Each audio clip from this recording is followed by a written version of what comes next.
Marcos capítulo 6 y versículo 45 dice: enseguida hizo a sus discípulos entrar en la barca e iba delante de él a Betsaida en la otra ribera, entre tanto que él despedía a la multitud. Y después que los hubo despedido, se fue al monte a orar.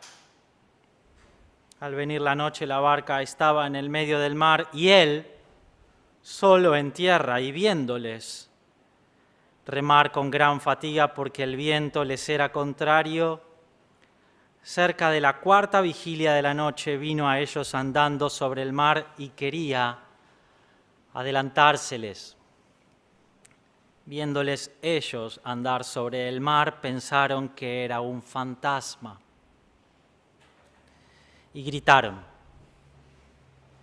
porque todos le veían y se turbaron, pero enseguida habló con ellos y les dijo: tened ánimo, no teman, yo soy. Y subió a ellos en la barca y se calmó el viento, y ellos se asombraron en gran manera y se maravillaban,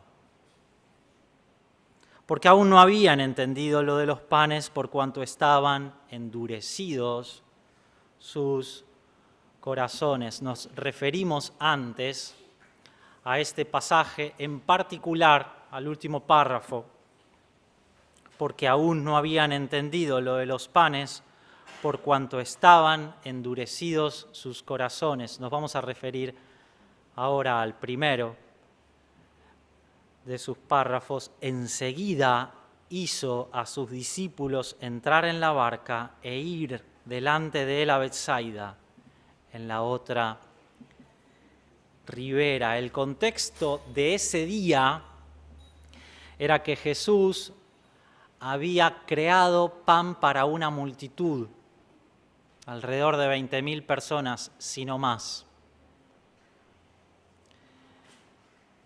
Eso sucedió en el día que Jesús se enteró de que su amigo personal y pariente, Juan el Bautista, había sido asesinado.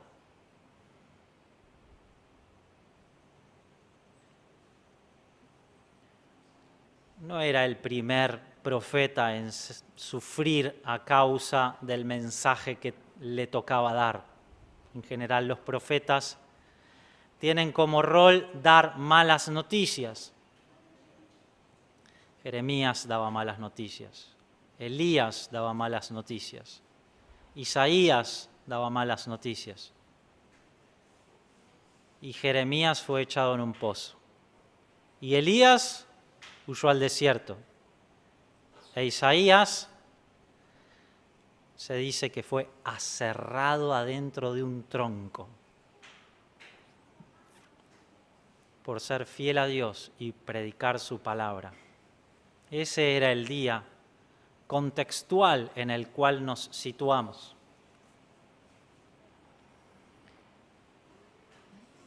Y Jesús hace entrar a los discípulos en la barca y los hace andar al otro lado. Revisamos antes que Dios es el creador de los cielos y de la tierra. Dios controla el clima. La tierra pende sobre nada porque Dios quiere. Ahora mismo la tierra flota sobre nada porque Dios quiere. La lluvia que llovió recién tenía contadas las gotas por Dios y su recorrido, el de cada gota, estaba determinado por Dios. Reitero, el recorrido de cada gota de la lluvia que acaba de llover estaba determinado por Dios, su densidad también. El recorrido de cada rayo que hubo está determinado por Dios. Esto no lo estoy inventando yo, está en la Biblia, Salmo 104, 32. Él mira a los montes y humean. Job capítulo 38 y versículos 25 y 26. ¿Quién le repartió camino al turbión?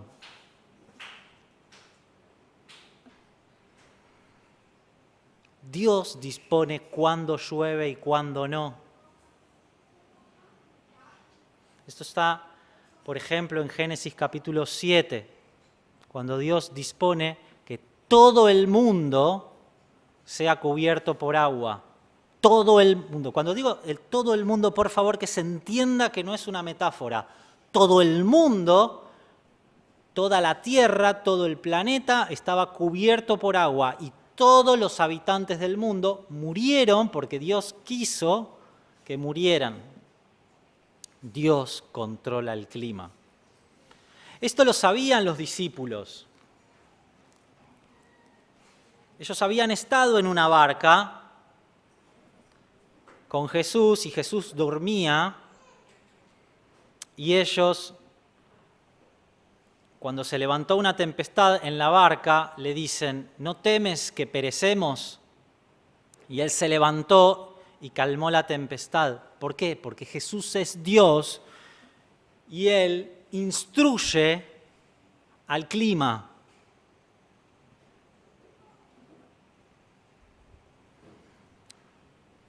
Esto lo supo Jonás cuando le dijo a los marineros en aquel barco que si lo tiraban al mar se calmaba la tempestad, y se calmó la tempestad.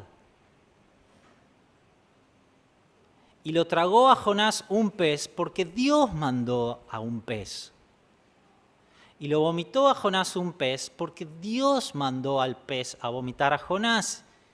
Capítulo 4 de Jonás. Y Dios hizo crecer una calabacera para que le diera sombra a Jonás, y luego Dios secó la calabacera para que no le diera sombra a Jonás.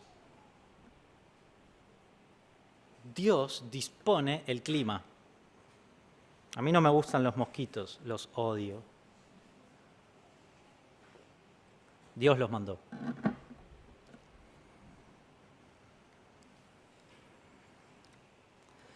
Lo cierto es que Jesús hace subir a la barca a los discípulos. Y uno se pregunta, si sabe que va a llover,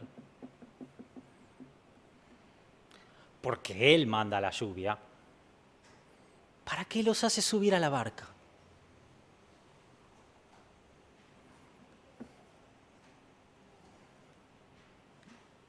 A nadie le gusta sufrir. Uno se pregunta, ¿por qué no me lo evitó? Sin embargo, vemos en la Biblia un recorrido permanente en el cual Dios dispone que la gente padezca. Génesis capítulo 41, versículos 31 y 32. José es sacado del calabozo donde estaba porque se decía que interpretaba sueños. Entonces el faraón le cuenta su sueño y le dice, soñé que habían 7 vacas gordas y luego 7 vacas flacas y luego las 7 vacas gordas se comían a las 7 vacas flacas. Y seguían. Las 7 vacas flacas se comían a las gordas, pero seguían flacas. Ese era. Y José interpreta el sueño y le dice, las 7 vacas gordas son 7 años de abundancia y las 7 vacas flacas son 7 años de escasez. Vamos al versículo. Génesis capítulo 41, versículos 31 y 32. Y aquella abundancia no se echará de ver a causa del hambre siguiente, la cual será gravísima. Y al suceder el faraón 2 veces significa que la cosa es firme de parte de Dios y que Dios se apresura a... Dios lo hace. Dios iba a dar la abundancia, Dios iba a dar la escasez. Números, capítulo 12, versículo 9. María estaba cuestionando que su hermano Moisés fuera quien dialogaba con Jehová. No le gustaba. Entonces se sublevó junto a Aarón y cuestionaron el liderazgo de Moisés. y Dios le mandó una lepra para que entendiera quién manda. Números capítulo 12 y versículo 9. Entonces la ira de Jehová se encendió contra ellos y se fue, y la nube se apartó del tabernáculo, y aquí María estaba leprosa como la nieve, y miraron a María y estaba leprosa. Deuteronomio capítulo 8. El pueblo de Israel estuvo 40 años en el desierto haciendo un recorrido que se hacía en 11 días. Y uno se pregunta, ¿por qué estuvieron 40 años si podrían haberlo recorrido en 11 días? Aquí está la respuesta.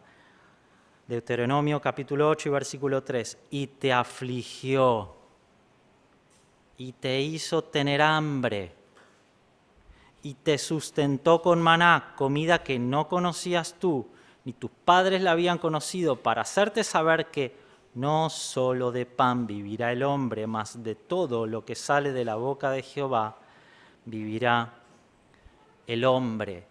Dios los hizo pasar hambre. Lo dice acá, no lo puse yo. Primera Samuel capítulo 16 y versículo 14.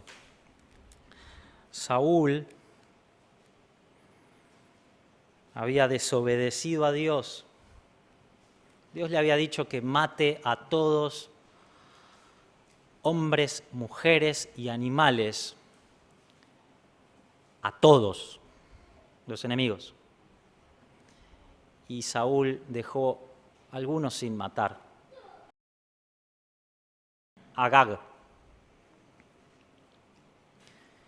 Y cuando Dios lo supo, lo castigó, le quitó el reino. Y dice, 1 Samuel capítulo 16 y versículo 14, el espíritu de Jehová se apartó de Saúl y le atormentaba un espíritu malo de parte de Jehová. Quiero extenderme en este punto, aunque tenga que tomarme los 50 de los 60 minutos que me dieron. Quiero ser claro en este concepto. Ruth capítulo 1 y versículo 21. Ruth capítulo 1 y versículo 21. Noemí había perdido a su esposo y a sus 2 hijos.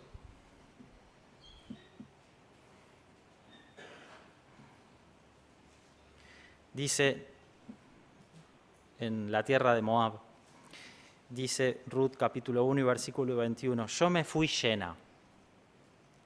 Jehová me ha vuelto con las manos vacías. ¿Por qué me llamarán Noemí?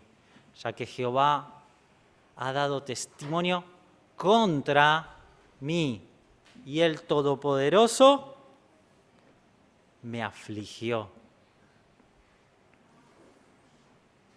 Jonás capítulo 4 y versículos 6 y 7. Jonás capítulo 4, versículos 6 y 7, Jonás se ofendió porque los ninivitas se arrepintieron de sus pecados y se convirtieron a Cristo.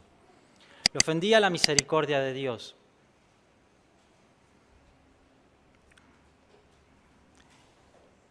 Y Dios le hizo saber que Él tiene misericordia de quien quiere tener misericordia. Y no tiene misericordia de quien no quiere. Jonás capítulo 4 y versículo 6, y preparó Jehová Dios una calabacera, la cual creció sobre Jonás para que hiciese sombra sobre su cabeza y le librase de su malestar. Y Jonás se alegró grandemente por la calabacera, pero al venir el alba del día siguiente, Dios preparó un gusano, el cual hirió la calabacera y se secó. Daniel capítulo 1, el pueblo de Israel había pecado, había sido idólatra y el profeta Jeremías había profetizado que por 70 años iban a sufrir el cautiverio en manos de Babilonia.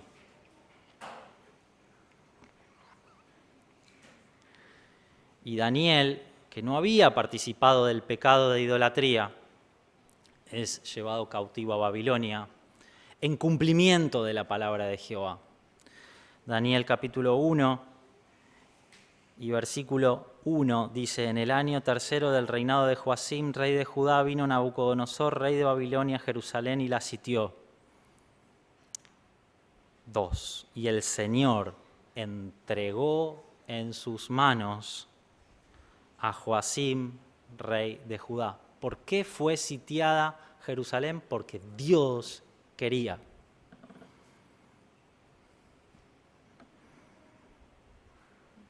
Hay gente que entiende bien la palabra de Dios.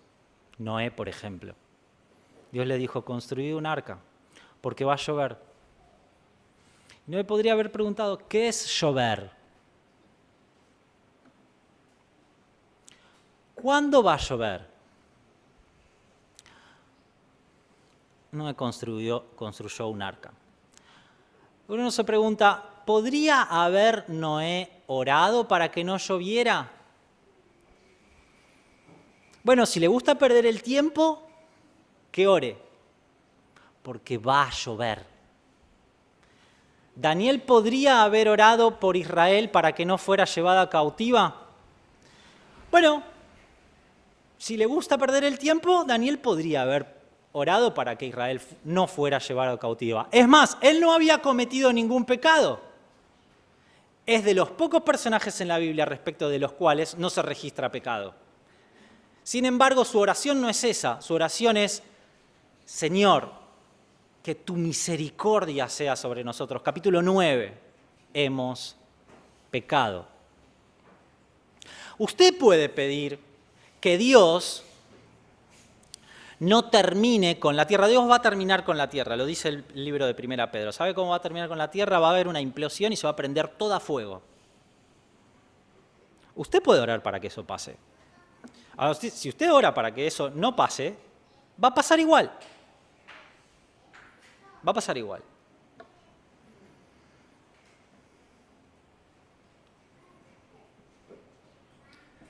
Dios dispone lo que nos gusta y lo que no nos gusta también. Dios es el creador del arco iris y de las cucarachas. Dios es el creador de las cataratas del Iguazú y de las ratas. De los ángeles y de Satanás. Dios está detrás de ellos. Y Él alumbra el entendimiento de las personas, como leímos recién en Marcos capítulo 6 y en capítulo 8. Alumbra los corazones y el entendimiento de las personas. Y gracias a Dios que alumbró nuestros corazones y nos hizo entender que Jesús es el Hijo de Dios. Lo cierto es que los discípulos estaban en la barca porque Jesús había dispuesto que ellos vayan en la barca al otro lado y, no lo dice el texto, lo digo yo, Dios dispuso que haya una tempestad en aquella noche. Y sucede entre las 3 y las 6 de la mañana, la cuarta vigilia es la referencia aquí, que se larga una fuerte tempestad. Jesús estaba en la orilla, ellos estaban en el medio de la tempestad. Jesús estaba orando, ellos estaban muertos de miedo. Y eran las 3 de la mañana, entre las 3 y las 6 de la mañana. Entre las 3 y las 6 de la mañana, en el medio de una tempestad, en un lugar donde no existe la luz eléctrica, no se ve nada. Nada. Es probable que los discípulos no se vieran entre sí. ¿Sí? Que no se vieran ni siquiera entre sí. Versículo 48. Y viéndoles remar con gran fatiga, porque el viento les era contrario, cerca de la cuarta vigilia de la noche, vino a ellos. La buena noticia es que Jesús vino. Te vio y vino. Viéndoles, vino. Usted no podía ir a Dios porque usted ve otra cosa. Usted tiene miedo. Yo tengo miedo. Y creemos en los fantasmas. Porque nos da miedo. Entonces, lo que hace Dios es venir a su encuentro. Y viene Dios y deja su trono, y deja su gloria, y deja los cielos, y deja los ángeles, y se acerca a su encuentro, y se hace hombre. Nace en un pesebre en Belén. Y 33 años más tarde, muere en la cruz cargando sus pecados. Jesús vino. Ese es el escándalo del Evangelio. El Dios Todopoderoso, el soberano del universo, el creador de los cielos, de la tierra y lo que hay debajo de la tierra, vino. Y Él, dice Lucas, vino a buscar y a salvar lo que se había perdido. ¿Y por qué vino a buscar y a salvar lo que se había perdido? Porque lo que se había perdido nunca lo hubiera podido buscar a Él. Usted y yo nunca lo hubiéramos podido buscar a Él. ¿Y sabe por qué? Porque usted y yo estábamos ciegos. Usted y yo teníamos el corazón entenebrecido. Usted y yo estábamos muertos. Por eso vino Él. En el principio era el Verbo, y el Verbo era con Dios, y el Verbo era Dios. Todas las cosas por Él fueron hechas, y sin Él nada de lo que ha sido hecho fue hecho. Él es la luz de los hombres. En Él estaba la vida. Allí el contraste entre usted y Dios. Usted está muerto y Dios es vida. El único que le podía traer vida es Dios. Usted estaba muerto. Y allí viene Dios al encuentro de los hombres. Y eso es la buena noticia. Viéndoles, vino. Y vamos al otro viéndole, 49.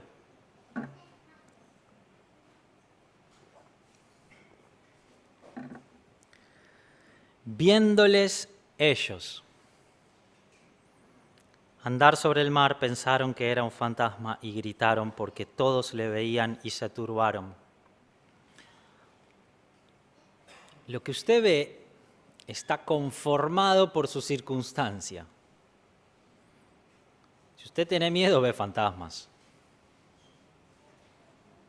Ahora, si usted no tiene miedo, ve lo que Dios quiere que vea. Los discípulos tenían miedo y dice, viéndoles, gritaron. Cuando Jesús ve, viene. Cuando usted ve, grita.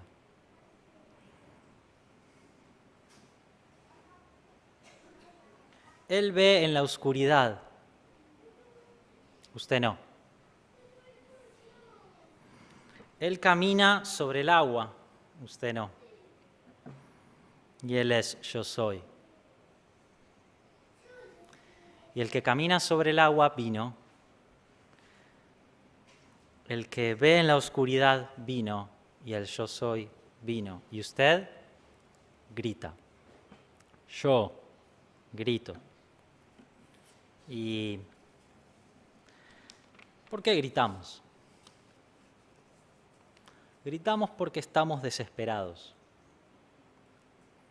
Gritamos porque ignoramos, porque no sabemos. Gritamos porque tenemos miedo. Y en definitiva, gritamos porque estamos equivocados. En definitiva, gritamos porque estamos equivocados. Y mientras usted grita, Él viene. Le animo hoy a reconducir su clamor, a reconducir su clamor, a reconducir su grito. Que no sea un grito de desesperación, que sea un grito de clamor por misericordia, que no sea un grito de clamor por justicia. Usted no quiere justicia de Dios, mejor que no le pida justicia a Dios, porque si usted le pide justicia a Dios, Dios se lo lleva puesto ya mismo, con todo derecho. No le pida justicia a Dios, pídale misericordia, clemencia. ¿Sabe por qué? Porque usted es un pecador y yo soy un pecador. Y lo que necesitamos de Dios no es justicia, lo que necesitamos de Dios es que Él nos revista de su justicia y que tenga gracia de nosotros, que tenga clemencia de nosotros, que tenga favor, que hallemos gracia en sus ojos, que tenga misericordia, que su misericordia, que mi miseria se la pasa por el corazón. Eso es misericordia, su miseria y mi miseria pasada por el corazón. Y nos revista de su justicia para que nuestra vida sea transformada. Redireccionemos nuestro grito, que no sea un grito de justicia, sino un grito de clemencia. Señor, por favor, tené misericordia de mí. Salmo 103, versículo 10, con esto termino. Señor, tené misericordia de mí.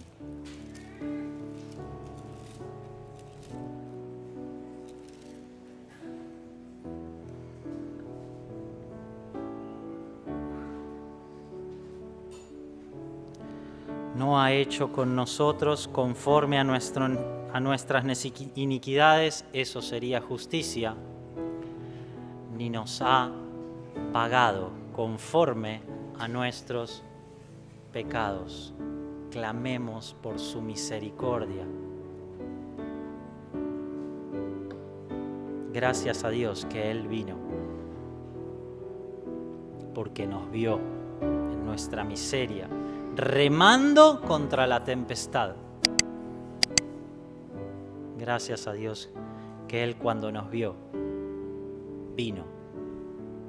Que nosotros le veamos y que nuestro grito sea un grito de desesperación por misericordia, porque no merecemos nada de parte de Él. Que tenga Dios misericordia de nosotros, que calme la tempestad, tiene poder para ello, que suba nuestra barca y reme con nosotros cada día. Amén.